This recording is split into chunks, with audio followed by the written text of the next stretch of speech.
ऑफिसमधून घरी येते ना, तेव्हा खाली थोडा वेळ पार्किंगमध्ये थांबते, कारण रियांशला थोडा वेळ खेळायचं असतं. तर त्याला थोडं सायकल वगैरे अशी चालवायला देते आणि छान असं वातावरण बाहेर झालं होतं. त्याच्यानंतर आम्ही घरी आलो आणि रियांशला सगळ्यात आधी तर स्वच्छ असं क्लीन केलं, त्याचे हातपाय वगैरे धुतले आणि त्याच्यानंतर मी गेले किचनमध्ये. तर ना हे फ्रीजचं सगळं पाणी असं बाहेर आलं होतं, कारण मी सकाळी जाताना ना फ्रीज डिफ्रोस्टिंगसाठी लावून गेले होते, जो मी खूप दिवस झाले लावला नव्हता. त्याच्यामुळे खूप सारा बर्फ असा साचून गेला होता. त्याच्यामुळे म्हटलं आज हे काम करूनच टाकावा. परंतु ना इतकं पाणी आलं होतं ना, म्हणजे हे काम खूप कंटाळवाणं असतं, पण ते करावं तर लागतंच. तर ते डस्टरने शोषलं जात नव्हतं, म्हणून मग मी असं हाताच्या ओंजळीने थोडंसं पाणी भरून घेतलं आणि नंतर ते मी असं डस्टरने क्लीन करायला घेतलं, जेणेकरून ते लवकर क्लीन होईल आणि असं स्वच्छ होईल.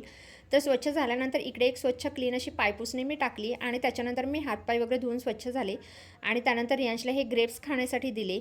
रियांशला ग्रेप्स खायला दिल्यानंतर मी माझ्यासाठी छान असा कडक चहा ठेवला आणि चहासोबत मी आता पोहे खाते. तुम्हाला आवडतात का चहासोबत पोहे खायला? कमेंट्समध्ये नक्की सांगा.